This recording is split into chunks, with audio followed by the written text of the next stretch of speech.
আমি স্নানে যাচ্ছি। স্নান সেরে একটু বাইরে যাব, কিছু জিনিস কেনাকাটার আছে। দাঁড়া, তোর হাতে কি এটা? আমার ড্রেস। Modern dress? হ্যাঁ। এখন থেকে তুই শুধু শাড়ি পরবি। কাম অন বৌদি, দেখো পার্টির নাইটে অনেক নাটক হয়েছে, আর আমি পারছি না, ভালো লাগছে না। আমাকে একটু আমার মতো করে বাঁচতে দাও প্লিজ, ভালো লাগছে না আমার। তোকে তোর মতো বাঁচতে দিলে তো রাখি বন্ধন বাঁচবে না। দাদা, হ্যাঁ রে, তোকে যদি তোর মতো বাঁচতে দিই তাহলে রাখি বন্ধন তো বাঁচবে না। তুই এটা বুঝতে পারছিস না আমার লক্ষ্মী বোনটি? ওকে বোঝাওনি? বোঝাবো না কেন? বারবার বুঝিয়েছি, কিন্তু তবুও শুনছে না, মাঝে মাঝেই কেমন করছে। দাদা প্লিজ প্লিজ আমার কথা বোঝার চেষ্টা করো। তোমরা যা বলছো তাই তো মেনে নিচ্ছি, শাড়ি পরে শাখা সিঁদুর পরা পরে ঘুরছি, কিন্তু আমার পার্সোনাল লাইফে আমি কেন তা করতে যাব? Personal life? হ্যাঁ। পার্সোনাল লাইফ বলে কিছু নেই। Nothing is personal my sister, nothing is personal. আরে রোজ হাজারটা চোখ তোকে ফলো করছে, আর খুব শিগগির আমাদের কোর্টে যেতে হবে এটা প্রমাণ করার জন্য যে তুই স্বাতী চ্যাটার্জি। কিন্তু সমস্ত আত্মীয় স্বজনরা তো মেনে নিয়েছে যে আমি সাথী। হ্যাঁ মেনে নিয়েছে মানলাম, কিন্তু একজন তো মানেনি। কে?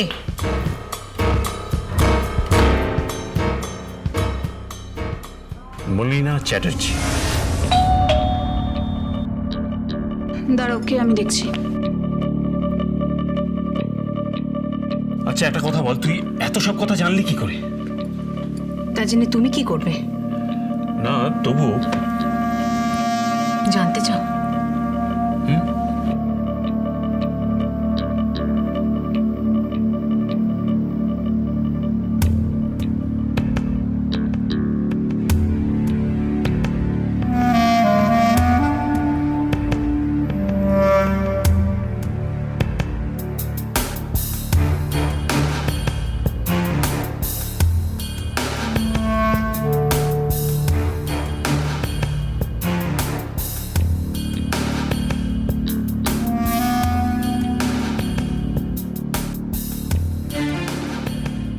দিদির লেখা ডায়েরি আর সমস্ত চিঠি।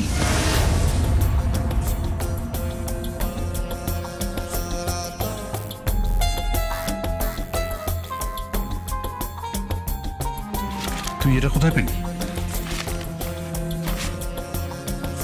দিদি খুব আফসোস করতো জানো, ও তো লিখতে ভালোবাসতো। ও বলতো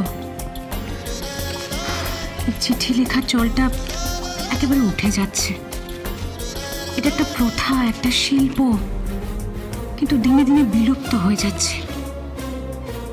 এমন একটা সময় আসবে যখন ইন্টারনেটের যুগে দাঁড়িয়ে এই সমস্ত মানুষ যারা একটু লিখতে ভালোবাসে, মনের সমস্ত কথা আবেগকে লিখে পাঠাতে ভালোবাসে, তারাও বোধহয় হারিয়ে যাবে।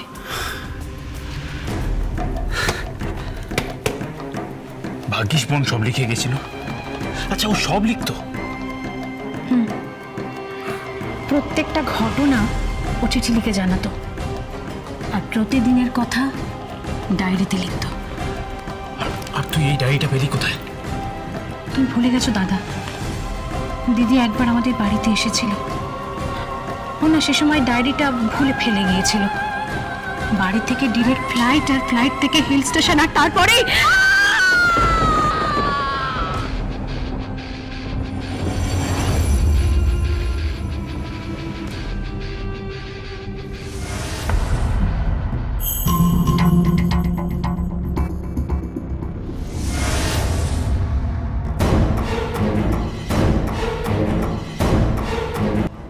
আপনি?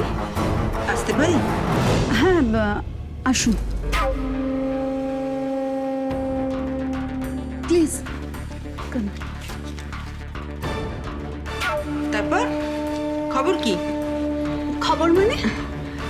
না, আমি ভাবলাম যে নিজেদের মধ্যে ঝগড়াঝাটি করে লাভ কি, সবটা মিটিয়ে নেওয়াই ভালো। হাজার হলো তোমরা আমাদের জ্ঞাতি কুটুম।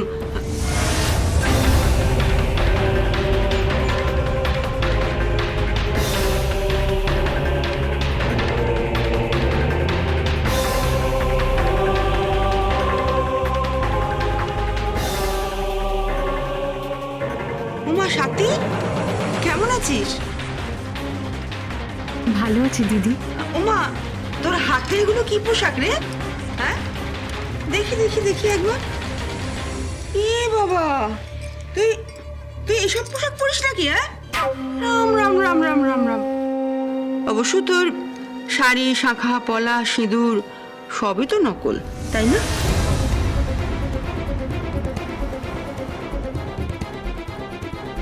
কি বলছো কি তুমি? কি আজে বাজে কথা বলছেন? নকল হাতে যাবে কেন? না, আমার দেখে মনে হলো নকল, তাই আসল হলেই ভালো। অবশ্য তোমরা তো আবার শুনলাম কোর্টেও যাচ্ছ। হ্যাঁ, ও যে সাথী এটা প্রমাণ করার জন্য। আহারে,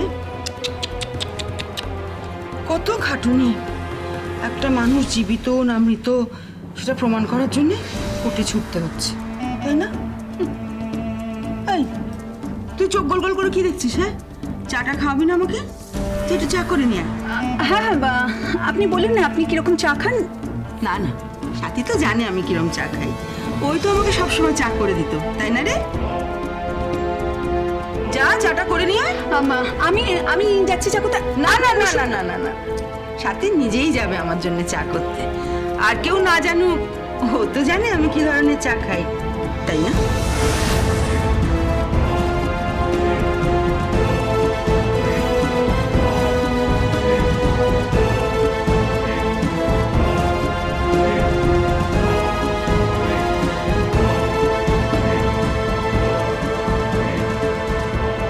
যা, দেরি করছিস কেন?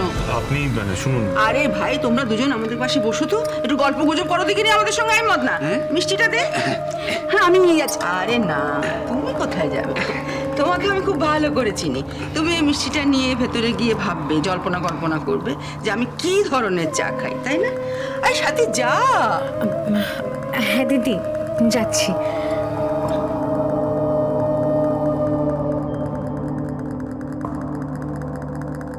সর্বনাশ করেছে। এই মহিলা কিরকম চা খায় সাথী জানে, ও কি করে জানবে?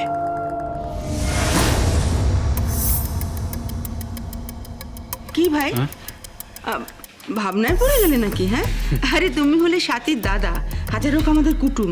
এসো বসো, তোমার সঙ্গে দুটো গল্প করি, এসো দেখিনি। ও মদনা, তুই বললি না? ও হ্যাঁ, আসলে দিদি এসেছে আপনাদেরকে নেমন্তন্ন করতে। নিমন্ত্রণ কিসের? উমা, তোমরা সেদিন কত ঘটা করে নেমন্তন্ন করে কত লোকজনকে খাওয়ালে, আমরাও তো এসেছিলাম সেখানে। তা এবার তোমাদের একটু নেমন্তন্ন করে খাওয়াবো না?